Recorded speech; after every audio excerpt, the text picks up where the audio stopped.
लखनऊ की उस तंग गली में मौजूद 2 कमरों के मकान में उर्दू अखबार के संपादक कमरुद्दीन अपनी बेटी के साथ कुछ गुस्सा और कुछ सुकून में बैठे हैं। गुस्सा इस बात का कि 2 साल बीत जाने के बाद भी उनका लैंडलाइन फोन नहीं लग पाया, और सुकून इस बात का कि उनका कॉलेज का जिगरी यार अब देश का दूरसंचार राज्य मंत्री बन गया है।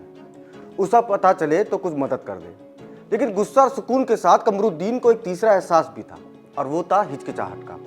असल में कई सालों से वो अपने दोस्त से मिल नहीं पाया था, और अब उसे हिचकिचाहट इस बात की थी कि कहीं उसने पहचानने से ही इनकार कर दिया तो आत्मसम्मान को तो ठेस पहुंचेगी ही। बेटी के सामने पत्रकार होने की जो हनक सालों साल बनाई थी, उस ख्याली गुब्बारे की हवा भी निकल सकती थी। लेकिन जब कॉलेज जाने वाली बेटी ने तसल्ली से समझाया कि एक बार इलाहाबाद की उस गुर्बती वक्त की दोस्ती को आजमाने में क्या हर्ज है, तो कमरुद्दीन मान ही गए। एक हाथ में झोला उठाया और दूसरे हाथ में अपना ताजा निकला साप्ताहिक उर्दू अखबार और सीधे रेलवे स्टेशन का रुख किया। अगले दिन कमरुद्दीन सीधे दिल्ली के हिंदी भवन पहुंचे, जहां पर उनके दोस्त की पत्रकार वार्ता चल रही थी। गुमसुम कमरुद्दीन इस उम्मीद के साथ सबसे पीछे की सीट पर बैठ गए कि जब पत्रकार वार्ता खत्म हो जाएगी तो सीधे अपने मित्र, जो अभी अभी कुछ दिनों पहले ही केंद्रीय दूरसंचार राज्य मंत्री बना है, उससे मुखातिब होगा और अपनी शिकायतों को तफसील से बताएगा। बहरहाल पत्रकार वार्ता खत्म होती है और अपने समर्थकों से घिरा वो केंद्रीय मंत्री तेज कदमों से पत्रकार दीर्घा के बीच में बने रास्ते से बाहर निकलने लगता है। उधर खड़े हो चुके पत्रकारों के बीच कमरुद्दीन अपने पांवों की उंगलियों से उछलकर दिखने की इस कवायद में है कि उसकी दोस्त की नज़र उस पर पड़ जाए, और ऐसा हो भी गया। मंत्री साहब की नज़रें उस पर पड़ी और वो सीधे उसके पास चले आए। कैसे हो कमरुद्दीन? क्या खाक ठीक हूँ भाई, 2 साल से टेलीफोन के लिए दरखास्त की हुई है, लेकिन मजाल है कि कोई सुन ले। कमरुद्दीन के हाथ से एप्लीकेशन लगभग छीनते हुए मंत्री महोदय बोले, ऐसा है कमरुद्दीन, मुझे अभी पार्टी के बेहद जरूरी काम से इलाहाबाद जाना है। अभी तुम घर जाओ, मैं कल शाम को 7 बजे फ़ोन पर तुमसे बात करता हूँ। यह कहकर मंत्री अपने चेले चपाटों के साथ आके निकल जाते हैं, और बेबस और अपमानित महसूस कर रहा कमरुद्दीन पीछे छूट जाता है। उसी दिन की ट्रेन पकड़कर कमरुद्दीन दिल्ली से गुस्सा और दुख लेकर लखनऊ अपनी बेटी के पास पहुँचता है। बेटी के कुछ पूछने से पहले ही कमरुद्दीन हाले दिल कुछ यूं बयां करता है कि जिस दोस्त से टेलीफोन का लाइसेंस मांगने गया था, वो मुंह पर मजाक उड़ाते हुए फारिग हो गया कि कल शाम को फ़ोन पर बात करते हैं। देखा बेटा, ऐसा ही दिमाग खराब होता है जब कोई बड़ा आदमी बन जाता है। बहरहाल खाना खाकर कमरुद्दीन सोने चले जाते हैं, और सुबह उनकी आंख तब खुलती है जब उनकी बेटी उन्हें उठाते ही कहती है कि अब्बा, घर के बाहर खंबे लगाए जा रहे हैं। ये बात सुबह 8 बजे की थी। दिन के 12 बजे तक कमरुद्दीन के घर तक लाइन बिछाई जा चुकी थी, और शाम 6 बजे तक कमरुद्दीन के कमरे में टेलीफोन रखा जा चुका था, जिसमें डायल टोन आनी अभी बाकी थी। ठीक 6:55 पर टेलीफोन पर डायल टोन आई, और उसके 5 मिनट बाद यानी ठीक 7 बजे फ़ोन पर पहली घंटी बजी। कांपते हाथों से कमरुद्दीन की बेटी ने जब फ़ोन उठाया तो उधर से आवाज़ आई, हाँ बेटी सबीना, कैसी हो? मैं हेमवती नंदन बहुगुणा बोल रहा हूँ, जरा अपने अब्बा कमरुद्दीन से बात कराना तो। नमस्कार, मेरा नाम है मनमीत, और अब तक आप समझ ही गए होंगे कि आज हम आपको थर्ड पोल की खास सीरीज हस्ताक्षर में हिमालय पुत्र हेमवती नंदन बहुगुणा की जीवन यात्रा सुनाने जा रहे हैं। एक ऐसी जीवन यात्रा जिसमें गांव का संघर्ष है, पिता की ताकीद है, छात्र जीवन का उन्माद है, तो देश की सबसे ताकतवर प्रधानमंत्री से सीधे टकराहट का साहस भी है। एक ऐसा हस्ताक्षर जो जब इराकी तानाशाह सद्दाम हुसैन से मिलता है तो 5 मिनट तय हुई बैठक घंटों में बदल जाती है। पौड़ी जिले के बुगानी में 25 अप्रैल 1919 को जन्मे हेमवती नंदन बहुगुणा के पिता रेवती नंदन बहुगुणा क्षेत्र के रसूखदार कानूनगो थे। स्थानीय लोगों को सामंतवादी ठसक न दिखाने के कारण उनका काफी सम्मान था। आगे बढ़ने से पहले रेवती नंदन बहुगुणा के उस दौर का एक किस्सा भी याद कर लेते हैं, जिस किस्से को आपने अक्सर अपने बड़े बुजुर्गों से सुना होगा। उत्तराखंड के सरकारी विभागों में एक कहावत अक्सर सुनी जाती है। वो कहावत है, कहाँ नीति कहाँ माणा, एक श्याम सिंह पटवारी ने कहाँ कहाँ तो जाना।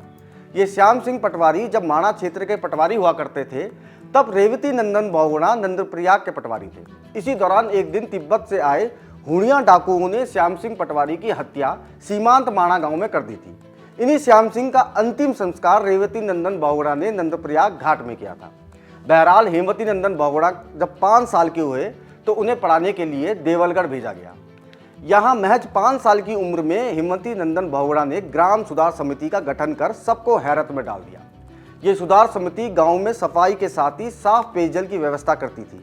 इसी समिति के गठन से यह तो साबित हो गया कि हेमवती नंदन के अंदर नेतृत्व करने का बड़ा हुनर मौजूद है।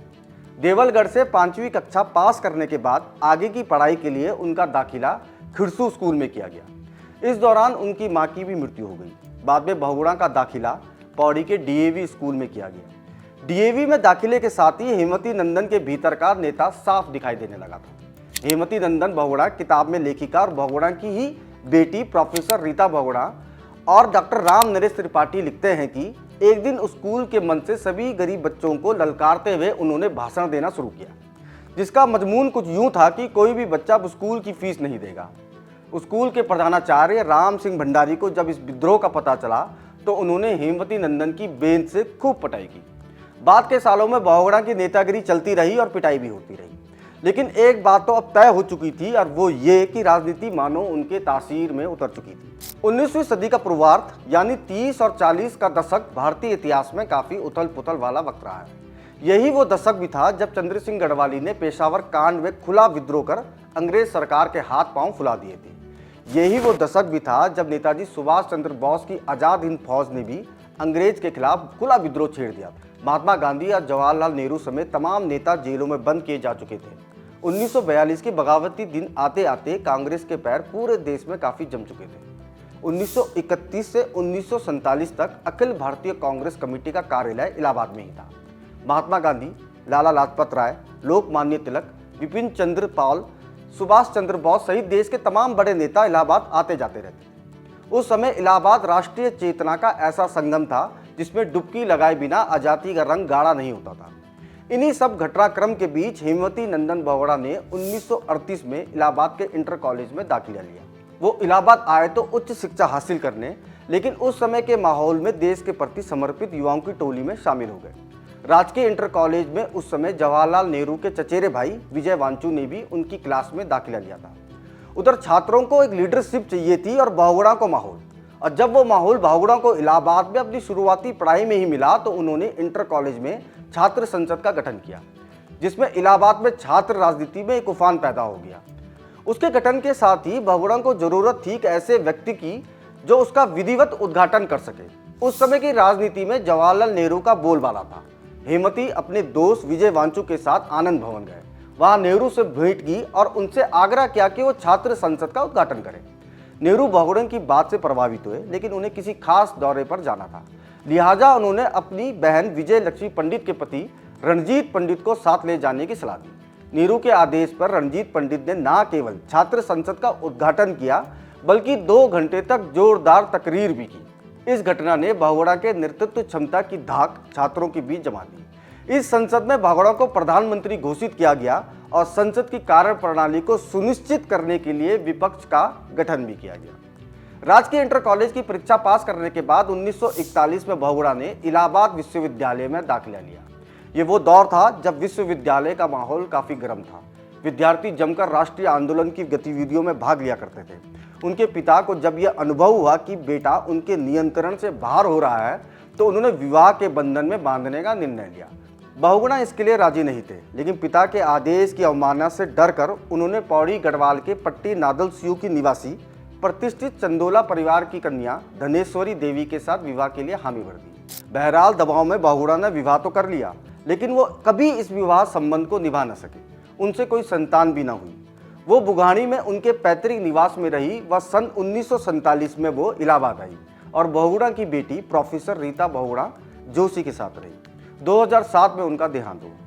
बहुगुणा की दूसरी पत्नी से पैदा हुए बच्चों से उनका विशेष लगाव रहा। विवाह का बंधन बहुगुणा को राष्ट्रीय आंदोलन से दूर नहीं कर पाया। संभवतः इलाहाबाद उस समय जिस तरह से आज़ादी के रंग में रंगा हुआ था, उस रंग से अपने को अलग रख पाना संभव नहीं था। 1942 के विद्यार्थी आंदोलन में तो वो छात्र राजनीति के नायक बनकर सामने आए। उस दौर में बहुगुणा की सक्रियता का उल्लेख करते हुए उनके निकट सहयोगी सुनील वर्मा अपनी किताब में लिखते हैं, बहुगुणा से उनकी मुलाकात भारत छोड़ो आंदोलन के सिलसिले में लखनऊ में बुलाई बैठक में हुई थी। बहुगुणा उस समय इलाहाबाद विश्वविद्यालय छात्र संघ के महासचिव थे। बैठक में रोहन लाल चतुर्वेदी, नारायण दत्त तिवारी के साथ ही छात्र संघ के अध्यक्ष व उपाध्यक्ष शामिल थे। बहुगुणा के साहस को देखते हुए उन्हें 32 तकिए के गिलाफ बनाने का इंतजाम करने के निर्देश दिए गए थे। उस समय उत्तर प्रदेश में 52 जिले थे। बहुगुणा ने 52 तकियों तथा गिलाफों का इंतजाम किया। ये तकिए और गिलाफ एक कोड नेम था। आसान भाषा में कहें तो बहुगुणा का उस समय मुख्य कार्य हथियारों की सप्लाई करना था। इन तकियों में उन्हें हथियार भरकर सभी 52 जिलों में भेजने का दुस्साहसिक काम को अंजाम देना था। हालांकि बाद में खुफिया पुलिस ने उनके बारे में रिपोर्ट दी तो उनकी गिरफ्तारी के आदेश दिए गए, जिसके बाद कुछ समय तक बहुगुणा अंडरग्राउंड भी है। उन पर अंग्रेज सरकार ने 2000 रुपये का इनाम घोषित किया। बाद में वो गिरफ्तार कर लिए गए। जेल से छूटने के बाद बहुगुणा और मुखर होकर आंदोलन में सक्रिय हो गए। उनके भाषणों में अब पहले से ज्यादा विद्रोह दिखने लगा था। रीता बहुगुणा जोशी अपनी किताब में लिखती है कि बहुगुणा ने छात्र संघ भवन में बुलाई छात्र छात्राओं की एक बैठक में ललकारते हुए कहा कि पीछे जो लड़कियां बैठी है उनसे मुझे कहना है कि हमें लिपस्टिक लगाने वाली लड़कियां नहीं चाहिए। जो लड़कियां सचमुच कुछ करना चाहती हैं वो आगे आएं। बीए प्रथम वर्ष की छात्रा कमला भी इस बैठक में थी और उन्हें बहुगुणा बहुत अहंकारी लगे। हालांकि बाद में कमला जब आंदोलन में बढ़ चढ़कर हिस्सा लेने लगी तो नजदीकियां बढ़ी तो दोनों के बीच शुरू हुई प्रेम कहानी विवाह में बदल गई। 1945 में जेल से छूटने और कमला के साथ विवाह हो जाने के बाद बहुगुणा का पारिवारिक दायरा तो बढ़ा, लेकिन आर्थिक स्थिति बेहद खराब थी। इन्हीं सबके बीच 15 अगस्त 1947 को वो दिन भी आया जो बहुगुणा की पीढ़ी का सपना था। एक लंबे अरसे के बाद देश आजाद हो गया था। राष्ट्रीय नेतृत्व ने एक नए राष्ट्र को विकास की नई मंजिलों तक पहुंचाने का संकल्प लिया। बहुगुणा को लगा कि नए भारत के निर्माण के लिए और अधिक निष्ठार लगन के साथ काम करना होगा। लेकिन बहुगुणा के परिवार की माली हालत इस कदर खराब हो चुकी थी कि उनके खाने के लाले पड़ने लगे। ये बात जब उनके दोस्त राजा सूरज को पता चली तो उन्होंने 2000 रुपये की मदद कर कुछ रिक्शे दिला दिए। हालांकि उससे भी आमदनी बढ़ने में कुछ खास मदद नहीं मिली। इसी दौरान उत्तर प्रदेश की प्रांतीय सरकार ने घोषणा की कि कुछ युवा स्वतंत्रता सेनानियों को केवल साक्षात्कार के आधार पर पुलिस विभाग में डीएसपी पद पर नियुक्त किया जा रहा है।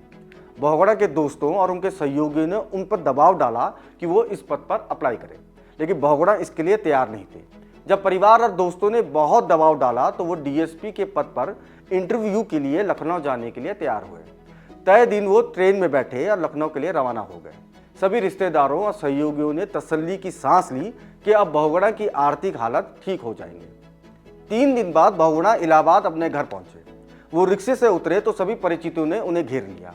बहुगुणा मुस्कुरा रहे थे। उनकी मुस्कान से सभी ने सोचा कि खुशखबरी होगी। सभी ये जानना चाहते थे कि वो डीएसपी कब तक बन रहे हैं। प्रोफेसर रीता बहुगुणा और डॉक्टर राम नरेश त्रिपाठी अपनी चर्चित किताब भारतीय जनचेतना के संवाहक हेमवती नंदन बहुगुणा में इस किस्से को बताती हुई लिखती हैं कि सबसे पहले माँ कमला देवी ने ही पिता से पूछा कि क्या आप चुन लिए गए हो। पिताजी ने अपने स्वाभाविक ढंग से अट्ठास किया और बोले, अरे भाई, उन सब ने मुझे पहचान लिया कि यह तो हमारा भावी मुख्यमंत्री है। इसे पुलिस विभाग का साधारण कर्मचारी कैसे बनाए। यह सुनकर सभी एक दूसरे का मुंह देखते रह गए। अभाव के क्षणों में भी उनकी महत्वाकांक्षा और आत्मविश्वास में किसी प्रकार की कमी नहीं आ पाई। बाद में बहुगुणा ने अपनी पत्नी कमला को बताया कि ट्रेन में उन्होंने सपना देखा कि लाल बहादुर शास्त्री खड़े हैं और पुलिस की वर्दी पहने उन्हें सलामी दे रहे हैं। नींद टूटी तो वो सीधे घर लौट आए। बाद के दिन बहुगुणा और उनके परिवार के लिए खासी आर्थिकी मुश्किल भरे रहे। कुछ समय उन्होंने ठेकेदारी भी की। इसी दौरान उन्हें कोयला मजदूरों के साथ ही बिजली मजदूरों की मांगों के लिए आंदोलन भी किए।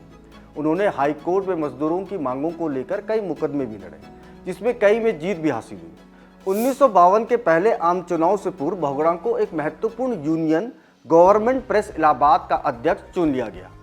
इसके बाद उन्होंने मजदूरों के लिए काफ़ी काम किए, जिसके बाद 1952 के विधानसभा चुनाव के लिए खुद मजदूर दिल्ली उनके लिए टिकट मांगने पहुंच गए। उन्हें इलाहाबाद लोकसभा सीट के अंतर्गत आने वाली करछना विधानसभा से टिकट मिल गया। खुद नेहरू इलाहाबाद लोकसभा से चुनाव लड़ रहे थे। 1957 में उत्तर प्रदेश में वो श्रम एवं उद्योग मंत्री बने। इस दौरान उन्होंने कई बड़े काम किए और कई बार मुश्किलों में भी फंसे। असल में 1948 में महात्मा गांधी की मृत्यु के बाद कांग्रेस पर पंडित जवाहरलाल नेहरू का वर्चस्व हो गया था।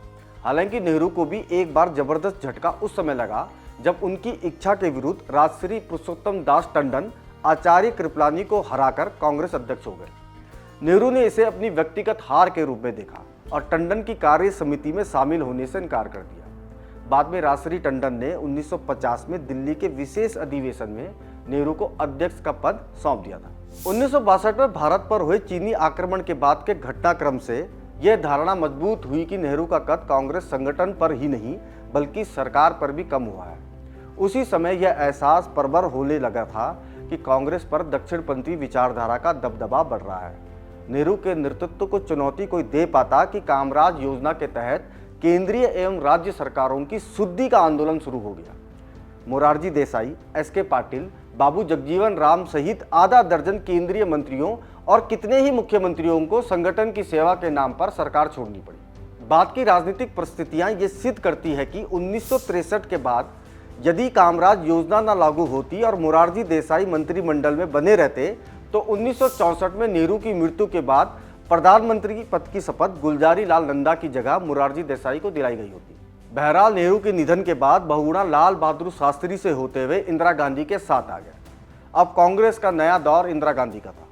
उधर 1971 के लोकसभा चुनाव में इंदिरा गांधी के नेतृत्व में कांग्रेस 2/3 बहुमत से विजय होकर सत्ता में आई।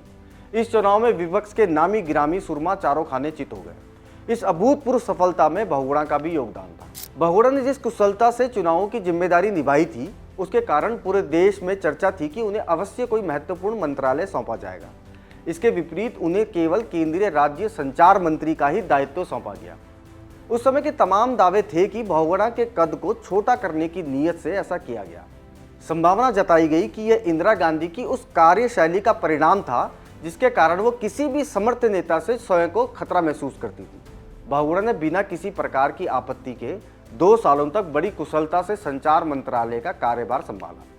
पद ग्रहण करते ही उन्होंने घोषणा की कि मैं देश का प्रथम डाकिया हूं। इस स्क्रिप्ट की शुरुआत में हमने जिस कमरुद्दीन का किस्सा सुनाया वो इसी दौर की बात है।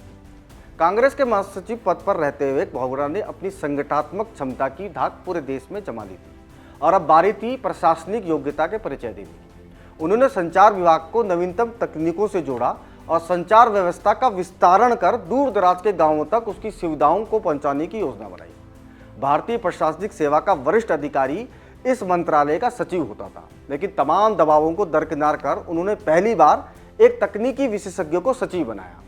अपने अधिकारियों से पहली इंट्रोडक्शन मीटिंग में ही उन्होंने कहा था, आपका सेवा काल तो 30 वर्षों का है, लेकिन एक मंत्री के पास केवल 5 साल ही होते हैं, इसलिए मुझे 6 गुना तेजी से काम करना होगा।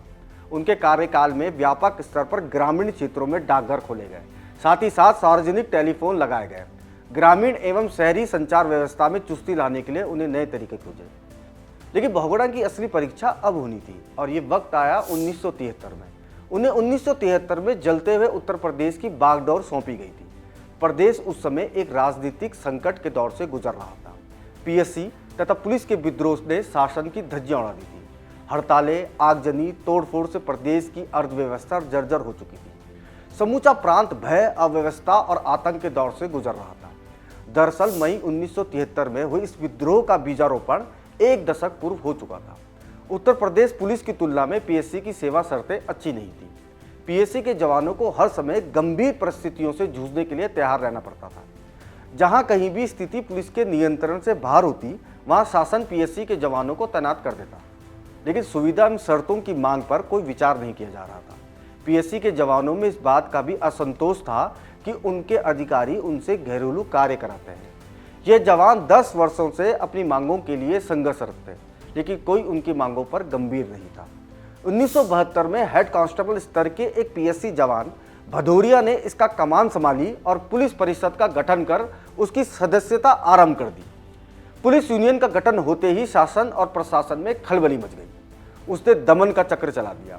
परिषद की लोकप्रियता बढ़ती गई और पुलिस तथा पीएससी के जवान उससे जुड़ते गए। उधर शासन ने इसे भंग कर गैर राजपत्रित पुलिस संघ को पुनर्जीवित करने का सुझाव दिया। परिषद के भंग न होने की स्थिति में अधिकारियों ने कुछ जवानों के माध्यम से गैर राजपत्रित पुलिस संघ को पुनर्जीवित कर उसकी सदस्यता शुरू कर दी। परिषद के सदस्यों ने इसका विरोध किया और आपस में ही संघर्ष छिड़ गया। विद्रोह की प्रथम चिंगारी कानपुर से 11 मई 1973 को उस समय उठी जिस समय प्रधानमंत्री इंदिरा गांधी के निर्धारित कार्यक्रम की सुरक्षा के लिए पीएससी की कई कंपनियां कानपुर में इकट्ठा थी और परिक्षेत्र के पुलिस महानिरीक्षक उन्हें संबोधित कर रहे थे। अचानक जवानों ने पुलिस परिषद जिंदाबाद के नारे लगाते हुए अव्यवस्था पैदा कर दी। जवानों ने अपने संगठन को मजबूत बनाने के लिए कानपुर के व्यापारियों से बलपूर्वक धन इकट्ठा किया और शासन इसलिए शांत रहा क्योंकि वो नहीं चाहता था कि प्रधानमंत्री के आगमन पर किसी भी तरह की अप्रिय स्थिति पैदा हो। प्रदेश के तत्कालीन मुख्यमंत्री पंडित कमलापति त्रिपाठी बराबर केंद्र से सीमा सुरक्षा बल तथा केंद्रीय सुरक्षा बल की मांग कर रहे थे, परंतु केंद्र से अपेक्षित सहयोग नहीं मिला। उधर प्रदेश के पुलिस इंस्पेक्टर जनरल ए.के. दास ने जवानों से शांति की अपील की, परंतु उसे नजरअंदाज कर दिया गया। परिषद के नेता भदौरिया भूमिगत होकर जवानों में जोश पैदा कर रहे थे। स्थिति दयनीय होती जा रही थी। 15 मई को आगरा में परिषद के सदस्यों ने जुलूस निकाला और जिला अधिकारी के आवास पर नारेबाजी की। सरकार कोई प्रभावकारी कदम फिर भी नहीं उठा सकी, क्योंकि 3 दिन बाद ही 18 मई को प्रधानमंत्री सीतापुर दौरे पर आने वाली थी। 20 और 21 मई को लखनऊ विश्वविद्यालय में पीएससी की तैनाती के बावजूद आग लग गई। संदेह था कि इस अग्निकांड में पीएससी के जवान का ही हाथ है। राजधानी में आतंक फैल गया और शासन सेना को बुलाने के लिए मजबूर हो गई। सेना की मदद से सीतापुर, गया, जहांपुर तथा चुनार के पीएससी मुख्यालयों पर कब्जा कर लिया गया। शाहजही, कानपुर, रामनगर, इलाहाबाद, लखनऊ आदि स्थानों पर तैनात पीएससी और सेना के जवानों के बीच गोलियां चली और जबरदस्त खून खराबा हुआ। रामनगर में पीएससी कमांडेंट तथा मेजर जॉली, जो निशस्त्र जवानों से समझौते के लिए गए थे, को बेरहमी से एलएमजी मशीन गन से भून दिया गया। विद्रोह की आग धधकती ही जा रही थी। प्रदेश की राजधानी लखनऊ में संकटपूर्ण स्थिति थी। आशंका थी कि बागी जवान मुख्यमंत्री की हत्या कर सकते हैं और विधानसभा भी आग के हवाले की जा सकती है। राज्यपाल की सुरक्षा में लगे जवानों में बगावत के लक्षण दिखने लगे थे, इसलिए उन्हें बैरक भेजकर राजभवन की सुरक्षा भी सेना के सुपुर्द कर दी गई। बाद में समझौते के तहत पीएससी जवानों को निशस्त्र कर सुरक्षा में वापस भेजा गया। बाराबंकी जिले के जहांगीराबाद दुर्ग में पीएससी के जवानों ने अपने अधिकारियों के परिवारों को बंधक बनाकर रखा था, जिन्हें बाद में सेना ने किसी प्रकार से मुक्त कराया। विद्रोह के दौरान सैकड़ों जवान हताहत हुए और लगभग 1000 जवानों को नौकरी से हाथ धोना पड़ा। परिषद के नेता जेल गए, उन पर मुकदमा चला और मुख्यमंत्री कमलापति त्रिपाठी की छवि धूमिल हुई। पार्टी के अंदर तथा बाहर उनके खिलाफ आवाजें उठने लगी। फलस्वरूप 12 जून 1973 को उन्होंने त्यागपत्र दे दिया और प्रदेश में राष्ट्रपति शासन लागू हो गया। पंडित कमलापति त्रिपाठी को पदमुक्त करना तो आसान था, परंतु प्रदेश की चुनौती को स्वीकार करना किसी के लिए भी कठिन था। इंदिरा गांधी तथा अन्य केंद्रीय नेताओं के पास उत्तर प्रदेश के लिए बहुगुणा के अलावा कोई विकल्प न था। वो प्रदेश के झुलसे हुए चेहरों को संवारने के लिए बहुगुणा को उत्तर प्रदेश में भेजने के लिए मजबूर थे। दूसरी ओर प्रदेश की कांग्रेस में बहुगुणा की अच्छी पकड़ थी और कांग्रेस कार्यकर्ताओं में उनके प्रति निष्ठा थी। बहरहाल हाईकमान के निर्देश पर बहुगुणा ने मुख्यमंत्री पद की शपथ ली। बहुगुणा के लिए मुख्यमंत्री की कठोर परीक्षा के साथ साथ उनके राजनीतिक जीवन की सबसे बड़ी चुनौती थी। फरवरी 1974 के प्रथम सप्ताह में विधानसभा के चुनाव होने थे। 2 माह के अंदर ही उन्हें जहां वहां अस्त-व्यस्त प्रशासन को चुस्त दुरुस्त कर हड़तालों और आंदोलनों को दबाना था। वही चुनाव के लिए कांग्रेस पार्टी को भी तैयार करना था। उस समय उत्तर प्रदेश का विपक्ष चौधरी चरण सिंह के नेतृत्व में कांग्रेस के विरुद्ध एकजुट था। कांग्रेस विरोधी माहौल में भी बहुगुणा ने चुनाव में बाजी मार ली। चुनाव परिणामों के तहत 425 की विधानसभा में कांग्रेस के 213 सदस्य चुनकर आए। सिर्फ एक के बहुमत से सरकार बनाना अत्यधिक कठिन था। फिर भी उन्होंने खुले दिल दिमाग से भारतीय कम्युनिस्ट पार्टी और अन्य प्रगतिशील घटकों के समर्थन से 12 सदस्यों का मंत्रिमंडल बना दिया। प्रदेश के कैबिनेट में पहली बार सभी समुदायों, धर्मों, जातियों को प्रतिनिधित्व मिला। पहली बार उत्तर प्रदेश में सिख को मंत्रिमंडल में शामिल किया गया। इसके बाद उन्होंने कई ऐतिहासिक काम किए, जिसके लिए उन्हें आज भी याद किया जाता है। मसलन प्रदेश के शिक्षा जगत से जुड़े हुए कर्मचारी आज भी बहुगुणा को भूल नहीं पाए हैं। उन्होंने अपने मुख्यमंत्री काल में विश्वविद्यालयों, डिग्री कॉलेजों के प्राध्यापकों, माध्यमिक एवं बेसिक शिक्षकों को उनकी गरिमा के अनुकूल वेतनमान दिया। उनके कार्यकाल में छात्र आंदोलन ने भी कोई हिंसात्मक दिशा नहीं पकड़ी। जहां कहीं भी विश्वविद्यालयों में किसी भी प्रकार की समस्या उठी, बहुगुणा ने बड़े ही सम्मान के साथ छात्रों को बैठाकर उनकी समस्याओं का निराकरण किया। इलाहाबाद विश्वविद्यालय के मध्यकालीन व आधुनिक विभाग के प्रोफेसर सीबी त्रिपाठी अपने एक स्मरण को कुछ इस प्रकार से लिखते हैं कि उत्तर प्रदेश के मुख्यमंत्री पद पर आसीन होने के बाद एक बार जब वो इलाहाबाद आए तो प्रोफेसर अंबादत्त पंत, जो उन दिनों राजनीति शास्त्र के विभाग के अध्यक्ष थे और बहुगुणा जी के पुराने मित्रों में से थे, ने मुझसे कहा कि हम लोगों को इस समय बहुगुणा जी से मिलकर विश्वविद्यालय की कुछ गंभीर समस्याओं के समाधान की बात करनी चाहिए। हम लोगों की मुख्यतः 2 समस्याएं थी। एक तो विश्वविद्यालय लगभग 50 लाख रुपए के घाटे में चल रहा था, जिससे प्रतिवर्ष बजट स्वीकृत होने में कांट छांट और कठिनाई होती थी। दूसरा, विश्वविद्यालय आयोग ने अध्यापकों के लिए नए वेतनमान की घोषणा की थी और प्रांतीय सरकारों से सिफारिश की थी कि नए वेतनमान जल्द से जल्द लागू की जाए। हमने जब ये समस्याएं उनके समक्ष रखी तो बहुगुणा जी तुरंत बोले, निर्णय हो गया, विश्वविद्यालय कभी कर्ज में नहीं चल सकता। कर्जा माफ और नया वेतनमान कल से लागू। और कुछ हो तो बताइए। हम दोनों ने समझा कि उन्होंने हमें टाल दिया, क्योंकि बातें विनोदपूर्ण वातावरण में हंसी मजाक के साथ हो रही थी। लेकिन दूसरे दिन जब समाचार पत्रों में ये सूचना प्रकाशित हुई कि उत्तर प्रदेश सरकार ने विश्वविद्यालयों में नए वेतनमान लागू कर दिए हैं और इसके साथ ही इलाहाबाद विश्वविद्यालय का ऋण माफ कर दिया गया है, तब हम लोग आश्चर्यचकित रह गए। हमने सपने में भी नहीं सोचा था कि इतने अहम मसले इतने जल्दी पूरे हो जाएंगे। ये तो सभी जानते हैं कि उत्तर प्रदेश पहला राज्य था जहां नए वेतनमान स्वीकृत होकर लागू किए गए। यही नहीं, उन्होंने विश्वविद्यालयों के अध्यापकों और कर्मचारियों को केंद्रीय सरकार के कर्मचारियों के बराबर महंगाई भत्ता देने का निर्णय लिया। उन्होंने ये भी आदेश दिया कि जब जब केंद्रीय सरकार वृद्धि की घोषणा करेगी, तब तब प्रांतीय सरकार उसे स्वीकार करेगी। शिक्षण संस्थानों के सारे अध्यापक और कर्मचारी उनके इस निर्णय के सदैव आभारी रहेंगे। उधर देश में इमरजेंसी लग चुकी थी। एक तरफ प्रधानमंत्री इंदिरा गांधी की तानाशाही तो दूसरी तरफ उनके बेटे संजय गांधी की हर राज्य सरकार के कामों में दखल। संजय गांधी के सामने लगभग हर कांग्रेस शासित राज्य का मुख्यमंत्री नतमस्तक हो चुका था, लेकिन उत्तर प्रदेश का मुख्यमंत्री ने उनके तुगलकी फरमान मानने से इनकार कर दिया था। इस दौरान दो बड़ी घटनाएं हुई। पहली तो बहुगुणा ने रायबरेली के तत्कालीन जिलाधिकारी का तबादला कर दिया। रायबरेली प्रधानमंत्री इंदिरा गांधी की निर्वाचन सीट थी। संजय गांधी ने हेमवती नंदन बहुगुणा को तत्काल या ट्रांसफर रोकने के आदेश दिए, लेकिन उन्होंने ये कहते हुए आदेश मानने से इनकार कर दिया कि संजय गांधी कोई संवैधानिक पद पर बैठे इंसान नहीं है कि उनकी आदेश माना जाए। और दूसरा निर्णायक घटना ये हुई कि उन्होंने इंदिरा गांधी के राजनीतिक प्रतिद्वंदी जयप्रकाश नारायण के उत्तर प्रदेश आने पर उन्हें राज्य अतिथि का सम्मान दिया। तकरार इतनी बड़ी कि बहुगुणा को सीएम पद से इस्तीफा देना पड़ा। अब बहुगुणा के जीवन को फिर से संघर्षों का एक लंबा दौर देखना था। अब हम किस्से को थोड़ा शॉर्ट करते हैं और सीधे उस राजनीतिक रणभूमि में उतरते हैं जहां बहुगुणा को सीधे इंदिरा गांधी से टक्कर लेनी थी। 2 फरवरी 1977 को हेमवती नंदन के साथ ही बाबू जगजीवन राम, नंदनी सत्यपति, पूर्व मुख्यमंत्री उड़ीसा के साथ ही सैकड़ों नेताओं ने कांग्रेस छोड़ दी। कांग्रेस फॉर डेमोक्रेसी की स्थापना हुई। पूर्व राष्ट्रपति वीवी गिरी के पुत्र शंकर गिरी और हरियाणा के नेता भजन लाल भी इस पार्टी में शामिल हो गए। जामा मस्जिद के शाही इमाम सहित देश के सैकड़ों अल्पसंख्यकों ने भी समर्थन की घोषणा कर दी। पंडित जवाहरलाल नेहरू की बहन विजय पंडित भी पार्टी के समर्थन में आ गई। इंदिरा गांधी के लिए यह बहुत बड़ा झटका था।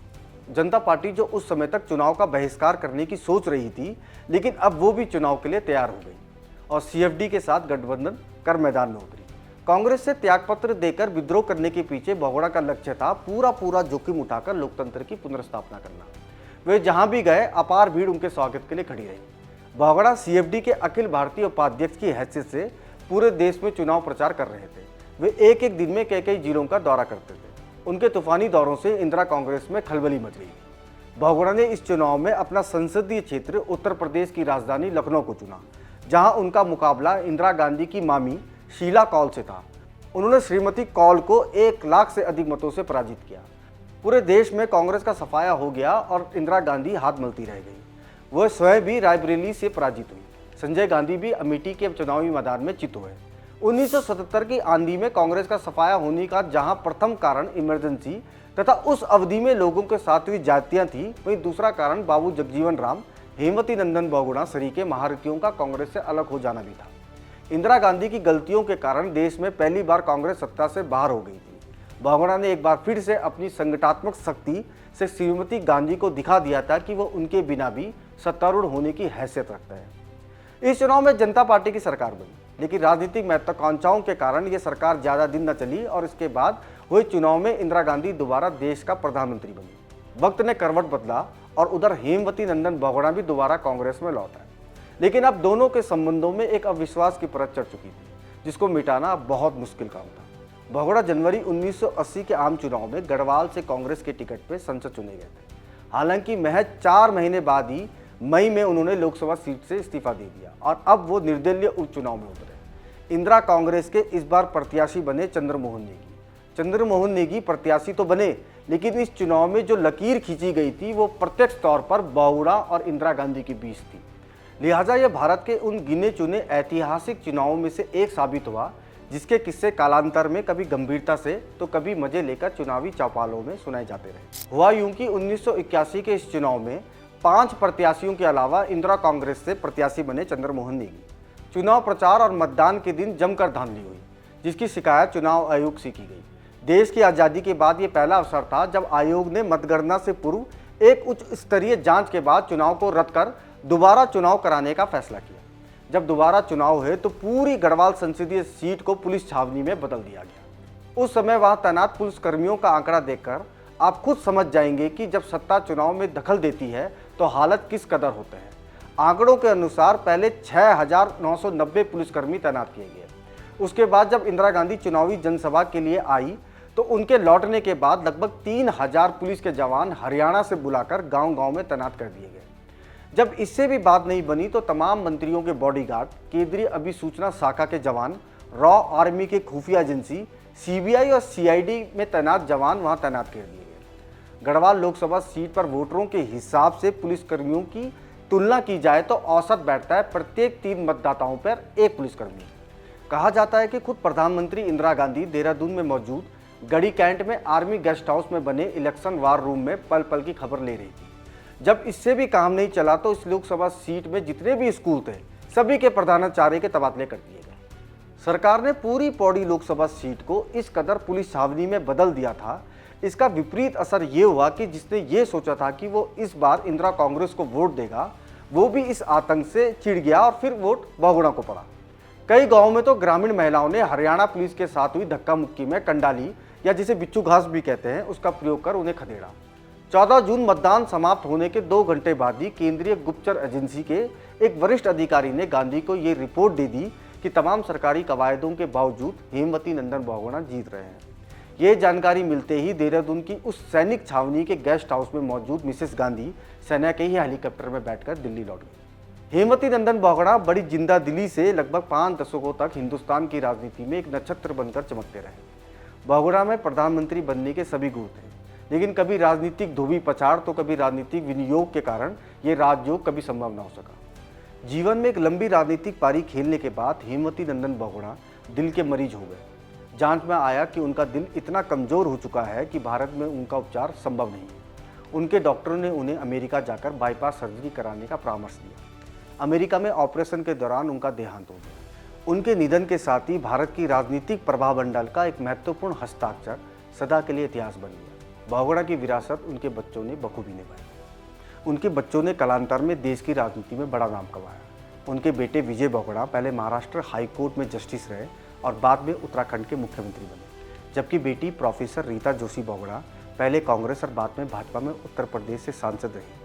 उन्होंने इलाहाबाद विश्वविद्यालय में 32 सालों तक मध्यकालीन और आधुनिक इतिहास विभाग में अध्यापन का कार्य भी किया। वहीं उनके पुत्र विजय बहुगुणा के बेटे सौरभ बहुगुणा भी वर्तमान में उत्तराखंड सरकार में कैबिनेट मंत्री हैं। हस्ताक्षर सीरीज का ये पहला एपिसोड आपको कैसा लगा हमें कमेंट कर जरूर बताएं। अगर अच्छा लगे तो हमारा उत्साह बढ़ा सकता है। इसके लिए आपको बस यूट्यूब चैनल या फेसबुक पेज सब्सक्राइब कर सहयोग करना होगा। आप हमें हेमवती नंदन बहुगुणा के किस्से भी कमेंट बॉक्स पर लिख सकते हैं। धन्यवाद।